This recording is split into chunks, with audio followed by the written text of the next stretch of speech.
Okay, so let's talk about the 4 stages of learning, or the 4 stages of competence. So it can be useful when beginning to learn a new subject area, particularly a multifaceted subject area like NLP, to recognise that our competence will grow in stages. All right? So usually this growth is in direct proportion to the amount of focused effort that we're willing to put in and willing to invest in this learning. So here we're going to cover the 4 stages of competence, or the 4 stages of learning. Okay? And they are very useful to understand. So stage 1 we call unconscious incompetence, because this is where we don't know what we don't know. So at stage 1, we may not even be aware that an opportunity for learning exists.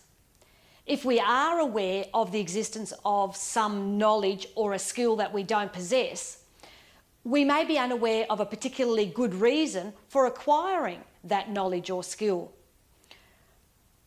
or maybe even of its relevance to us.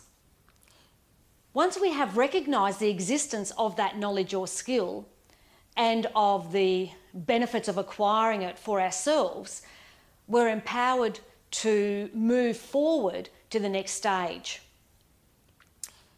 An example of this would be learning NLP. At one point, you didn't even know NLP existed, or you may have heard of it but didn't realise the significant benefits of learning NLP. Another example would be learning to drive a car. So this learning opportunity only becomes available to most of us once we reach an appropriate age. But before then, we're unaware that we can learn to drive a vehicle. But there are no significant benefits in trying to do so until we can usefully and legally use that skill.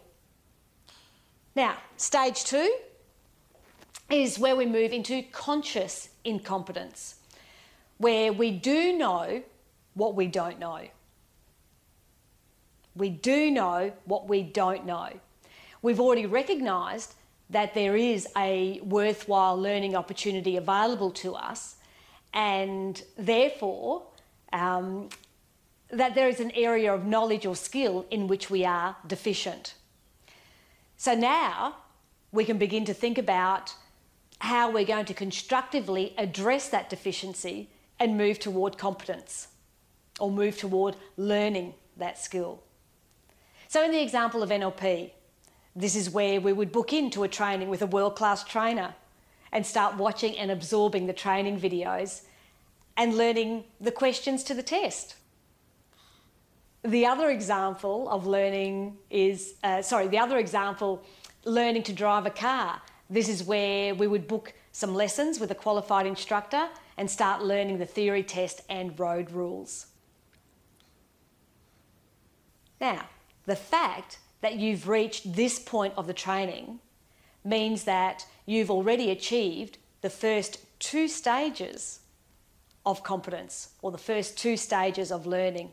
And just notice how good it feels to have made so much progress so quickly, and notice what you say to yourself in your own mind as you realise how much you've already learned. Now, stage 3 we call conscious competence, because this is where we know what we know. So in stage 3, we focus on actually learning the knowledge or the skills that we have identified as being of value to us in stage 1. So to learn effectively, we have to actively concentrate and consciously think about exactly what we are doing at every stage, as we store the learnings that will enable us to make use of our new knowledge reliably, at will and without assistance in the future. In the later parts of stage 3, we should be able to demonstrate the skill or knowledge to other people, but we may not be able to teach it well to others yet. Repeated practice is the single most effective way to move from stage 3 to stage 4. In our example of NLP, it's completing the training and passing the test to become a world-class NLP practitioner and coach. And the example of learning to drive a car, passing our driving test would be a good example of the end phase of stage 3. Now, stage 4 is known as unconscious competence, which is where we don't know what we know. We don't know what we know. That is to say, we become less consciously aware of what we know. And through continued practice, the use of what we know becomes second nature and moves from being a conscious to an unconscious functioning. People who have been utilising NLP for a number of years usually demonstrate unconscious competence. All of the skills required to understand and use the methodology or use the processes of NLP have become so entrenched in their unconscious that they don't even know they have embodied it. They don't even know how well they know it. Now, people may describe operating at this level of competence is operating intuitively. Right?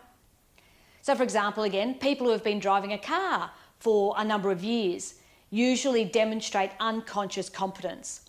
So all of the skills required to drive the car have become so entrenched in their unconscious that now they can do other things at the same time as driving. So much different from when we first started. In a manual car where you had to think about changing gears, indicators, looking at the mirrors, all of those things, now they become unconscious and we don't even know how we do it. And of course now we can drive and do so many other things at the same time. So at this level of competence, we may find that we can effectively teach what we have learned to others. So after an extended period, we may also find that as we do what we do in an unconsciously competent way, it has become so instinctual or like second nature that we actually find difficulty in explaining it to others. Now, this is why we really need to avoid becoming complacent about what we know and take time to actually check our unconscious competence against new standards or new ways of doing things. And we do that by bringing it back to conscious competence or conscious awareness. We then tweak it and then keep practicing it, and then it becomes unconscious competence again. Now remember, as we go through this training, when you're doing the exercises, you have to remember that you are at stage 3, conscious competence. And in some cases, you may have only done the exercise once. So that's where you need to remember that and not be hard on yourself when you do make mistakes or you don't get it quite right, because you are only learning. It's still conscious competence. You need the concentration and the practice to continue doing it to then make it unconscious competence. So be kind to yourself.